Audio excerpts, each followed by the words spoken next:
ubwo mudugudu na mutwara sibo bari mu ngamba neza abaturage bazamenya RFL. Murakoze cyane. Umugabo w'imyaka 30 yari afite umugore n'umwe n'abana 2. Umunsi umwe bamugerekaho icyaha, bamubeshya ko yateye inda, ariko abaganga bari hafi aho bari barafashe ibimenyetso ariko babura aho babyohereza kugira ngo bisuzumwe bigaragaze ko hari isano hagati y'icyaha uwagikoze ndetse n'ubakoreye icyaha. Umunsi umwe sinzi umuntu waje kumuganiriza amubwira ko hari RFL ari igisubizo. Yaganye RFL, muganga ari mu bubiko yari yashizemo byayimenyesha arabyohereza. Umugabo basanga siwe, yari akatiwe imyaka 25. Asubizwa mu muryango, asanga umugore we umwe n'abana 2, amahoro arahinda. Murumva RFL atari igisubizo. Laboratoire y'u Rwanda y'ibimenyetso bya gihanga ikoreshwa mu butabera yaje ari igisubizo kuko yaje gakemura byinshi. Iyi laboratoire rero nubwo benshi batayizi imaze igihe kinini hari, imaze imyaka igera kuri 17, ariko ikaba yaratangiye ari agashami k'ishami rishinzwe kugenzura ibyaha ibyo bitaga Criminal Investigation CID, byari ishami rya polisi. Yatangiriye mu Kiyovu mu 2005 ku bitekerezo byari bivuye hagati y'abakaga ibimenyetso ntibabibone.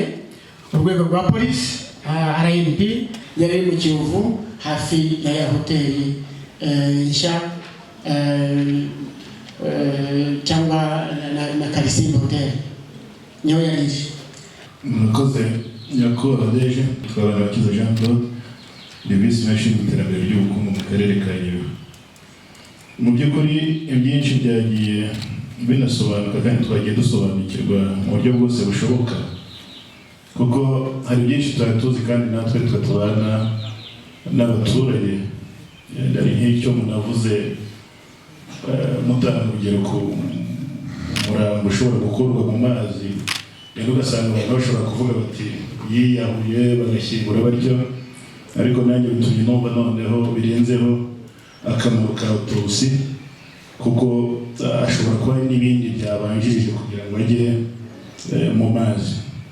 Ikindi nacyo mbonyemo ni ikintu kijyanye no kuba ubukangurambaga nabwo bukozwe neza, bushobora kuba hari n'ibyaha byagenda bigabanuka kubera ko abantu bagenda batinya noneho banabona yuko uburyo ki bagenda bafatwa noneho burahari mu Rwanda kandi burizewe.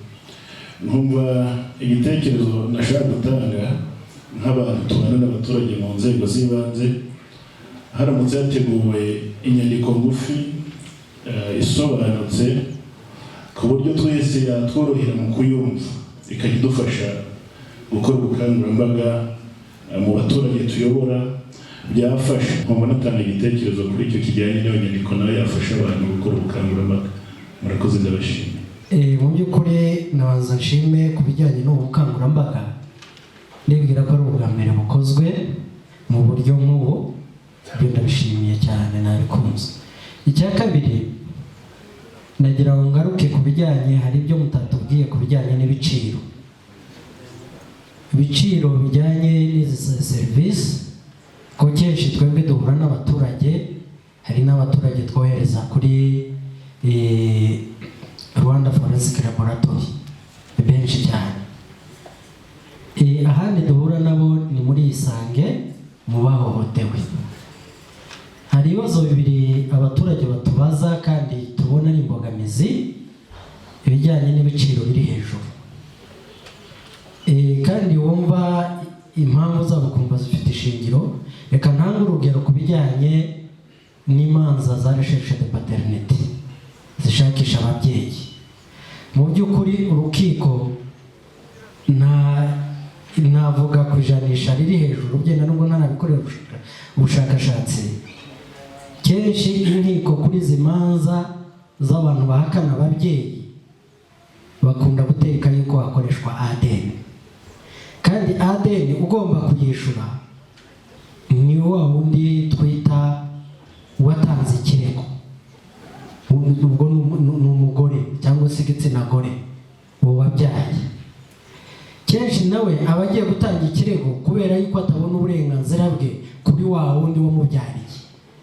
Wajya no kureba ugasanga ntafite ubushobozi rero ugasanga ni imbogamizi kugira ngo abone ari amafaranga y'igiciro cyo gupimisha ADN. Hari uburyo dukoresha bwo gufashanya za Legal Aid Forum, bakabafasha ariko bafasha abatishoboye bari mu cyiciro cya mbere byenda n'icya kabiri. Inzego z'ibanze barabizi, mbonereho iyo umuntu ari agusabye icyo cyemezo cy'uko ari mu cyiciro cya mbere n'icya kabiri kugira ngo afashwe mu butabera, ntimugatinde kuyibaha, mujya muyibaha kuko birabafasha. Ariko ikibazo gihari kenshi nubwo umuturage wacu ari mu cyiciro cya gatatu, ariko usanga byenda adafite ubushobozi bwo kubona kiriya giciro cyo gupimisha ADN. Aha rero ngatekereza yuko muza kubitubwira, ariko icifuzo nge navuga kibaye kigabanutse kuko ni serivisi tubona isigaye ikoreshwa cyangwa se inkiko zisaba cyane kugira ngo bigabanuke abaturage bazabyitabira. Ikibazo cya kabiri, iyo tugeze mu nkiko nge ndi n'umwavoka wunganira abatishoboye mu nkiko.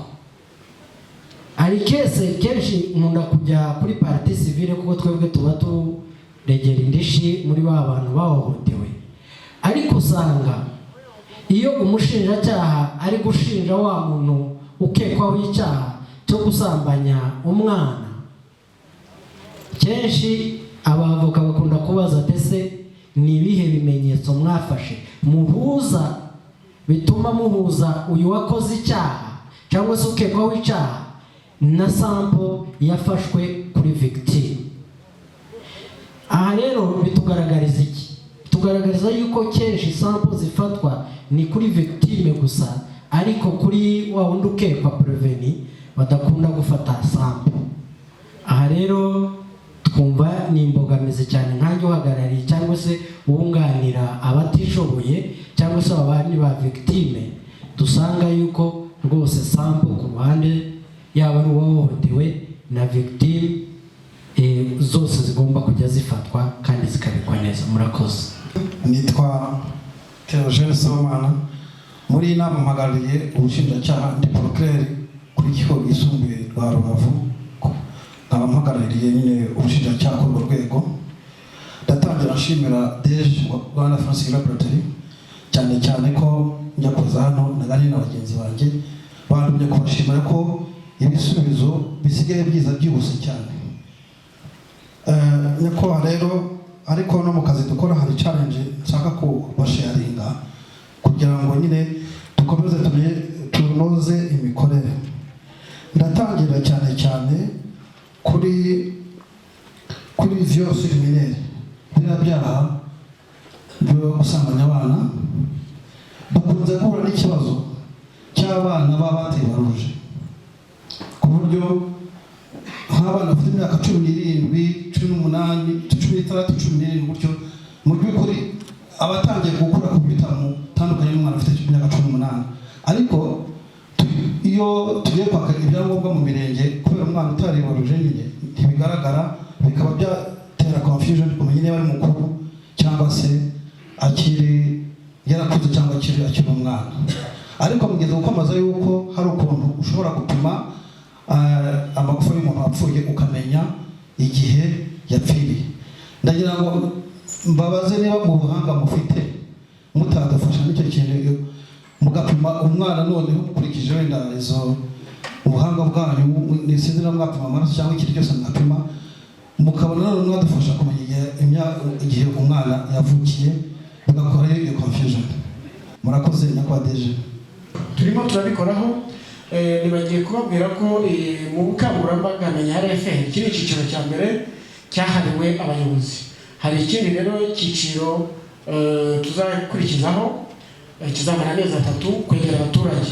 Ubu imprimere zacu dukorera nk'ibi mubona ziri mu nyandiko ngufi mu Kinyarwanda, nitugaruka kuko n'ubundi tuzajya duce kuri mwebwe tuzaba twazizanye kugira ngo tuzibasige n'abaturage bazigire bose.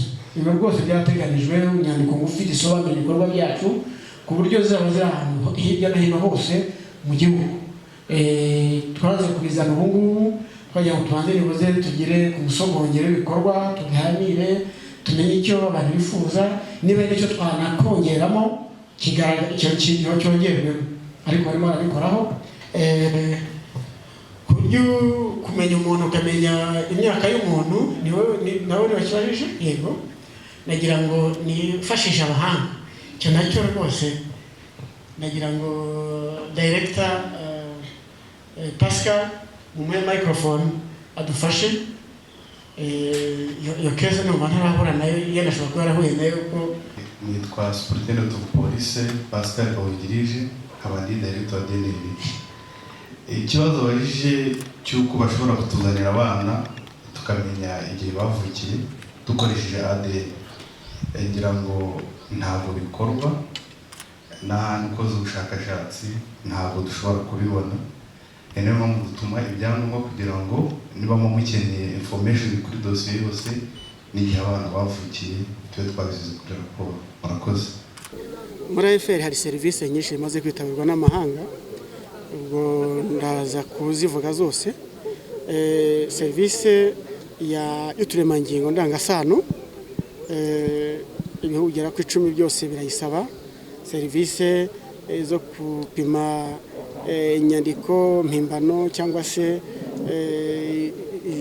zibazwaho zitumvikanwaho rumwe, nayo ni serivisi ibihugu byinshi bitangiye kujya bitugana, ndetse hakabaho na digital forensics, aho gupima ibitero by'ikoranabuhanga bigabwa, kumenya abantu bahisha amakuru muri za telefone, computer, kabone n'ubwo computer yarapfuye, telefone yarapfuye, ndetse n'ibindi byaha bikorwa hifashishije tekinoloji igezweho. Iyo niyo serivisi nshya ariko itangiye kwitabirwa n'ibihugu byo hanze, bigenda byiyongera umunsi ku munsi. Impamvu ni ukubera ko mu byo dukoresha byose by'ibanze biva hanze. Rero niyo mpamvu kugira ngo ugabane ibiciro, niyo gahunda ya leta kugira ngo abantu bashoboye kubona ubutabera bunoze, ariko hari aho utagabanya ngo urenze, kuko iyo laboratoire yazagiraho igafunga.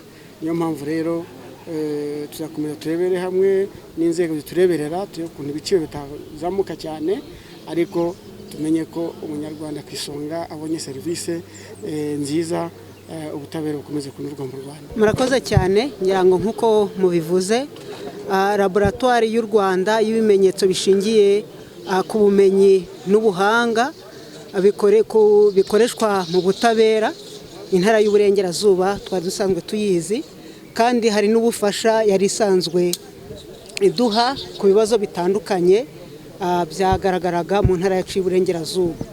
Ikiyongereyeho rero ubukangurambaga bwimbitse kandi bukomatanyije bwatangijwe na RFR, ngira ngo bwadufashe cyane mu ntara y'Uburengerazuba, biratuma abaturage bacu bamenya RFR ndetse na serivisi itanga ku buryo burenze ubwo bwari busanzwe buzwi, cyane ko iki cyiciro cy'ubukangurambaga cyahereye ku bayobozi, nyuma hakazakurikiraho ubukangurambaga bugera noneho mu baturage bose, ariko abayobozi bamaze kugira ubumenyi buhagije ndetse bamaze no gufashwa.